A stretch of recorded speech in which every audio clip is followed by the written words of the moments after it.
Imagine se pudéssemos dormir como os animais, em qualquer lugar, livres de preocupação, certamente experimentaríamos um sono restaurador.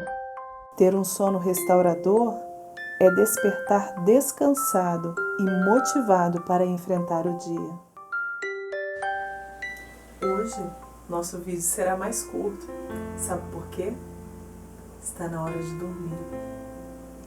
Falaremos sobre a quarta lei da qualidade de vida, a quarta semente, ter um sono restaurador. Se você negligenciar seu sono, estará destruindo o reator da sua vida. Enquanto nós dormimos, bilhões de células relaxam e reorganizam a energia que precisaremos para o dia seguinte. Enquanto dormimos também, o nosso cérebro vai fazendo associações. Ele vai escolhendo e separando o que vai permanecer nas lembranças e o que vai ser eliminado. Hoje, a qualidade de vida está ruim, está péssima. As pessoas estão carregando seus corpos. Muitas vezes, nos nossos dias, pela carga de trabalho, carga de preocupação, temos negligenciado o nosso sono. E em estudos recentes, psiquiatras, psicólogos relatam que os seus pacientes têm sofrido com insônia por conta das preocupações e do excesso de trabalho. Hoje em dia também os jovens estão ficando até muito tarde no computador, muitas vezes viram à noite e vão estudar no dia seguinte. Alguns dizem que não precisam de dormir tanto, mas o organismo ele vai computando todo esse desgaste por essas noites mal dormidas. Outro relato que temos também nesses estudos é que a maioria das doenças psíquicas, os transtornos, são causados pela insônia. Eu não sei se você sofre de insônia, mas existe um remédio natural. Primeiro, se você estiver com falta de sono e permanecer na cama, essa insônia ela vai ser rebelde e vai permanecer. Experimente levantar da cama e fazer uma atividade leve, como uma boa leitura, por exemplo, escutar uma canção, fazer uma oração. São normalmente suficientes para que o sono venha naturalmente. Muitas vezes as crises de ansiedade, as crises de depressão, elas são precedidas da insônia. E a insônia muitas vezes é causada pelo excesso de pensamentos, o excesso de preocupação. E existe um texto na Bíblia, lá em Salmos 27, versículo 2, que diz o seguinte: é inútil trabalhar tanto, desde a madrugada até a tarde da noite, e se preocupar em conseguir, pois Deus cuida dos seus amados enquanto dormem.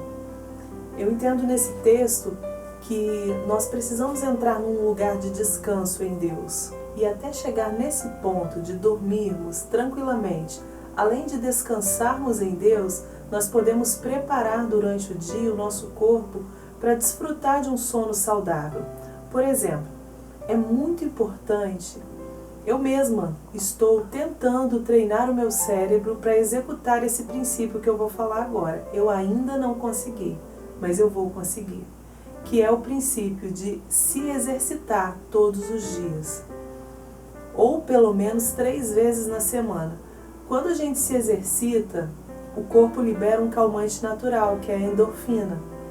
Então você já está sendo liberado para viver um dia bom, cumprir tudo que tem que cumprir e à noite descansar. Um outro princípio para proteger seu cérebro e educar o seu corpo é não comer antes de dormir. Porque se você come muito antes de dormir, o seu metabolismo vai ficar trabalhando enquanto você dorme. Por isso, de manhã, muitas vezes, quem comeu muito antes de dormir acorda cansado, parece que não descansou. E o outro princípio é fazer uma atividade leve, como a leitura, por exemplo, antes de dormir. Nos 15 minutos antes de dormir, você já começa a preparar o seu cérebro para que você possa vivenciar uma experiência leve e tranquila no seu sono. Então, a leitura ela vai induzir o seu sono. E um detalhe importante é que de organismo para organismo varia a necessidade de horas de sono. Mas normalmente o que uma pessoa comum precisa é de 8 horas de sono diário, colocando aí 1 hora a mais no final de semana.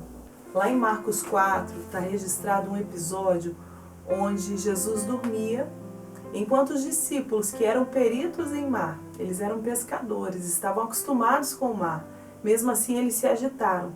No meio daquela tempestade, quando as ondas batiam contra o barco onde eles estavam, Jesus estava dormindo, tranquilamente dormindo. Neste capítulo do livro 12 Semanas para Mudar uma Vida, o autor menciona Jesus Cristo como o mestre do perdão. Nós sabemos que ele realmente era isso. Ele vivia não só a teoria do que é o perdão, mas a prática. Nós sabemos que Jesus conhecia e praticava a arte do perdão. A primeira pessoa a se beneficiar com o perdão é quem perdoa. Jesus sabia e por isso ele vivia essa verdade. Ele não dizia apenas que perdoava, ele perdoava realmente. Ele compreendia as pessoas, compreendia que todas as pessoas tinham dificuldades no foco de atenção. Ele compreendia que as pessoas tinham misérias psíquicas, tinham dificuldades. Então ele compreendia e perdoava. Ele transitava bem no território da mágoa, da rejeição. Ele não processava nada disso. Ele perdoava e seguia. Inclusive no momento da sua morte, quando ele estava sendo crucificado, ele conseguiu orar: Pai, perdoa, porque eles não sabem o que fazem. Ele orou pelos seus agressores. O mestre foi livre até enquanto morria. E muitas vezes nós não conseguimos ser porque queremos explicações, queremos um discurso, um motivo, um porquê. E dessa forma nós ficamos presos. O Dr. Augusto Cury, no finalzinho desse capítulo, ele nos dá um conselho. Ele, como psiquiatra, conhece muito bem a mente humana. Ele tem lidado com situações onde as pessoas estão presas.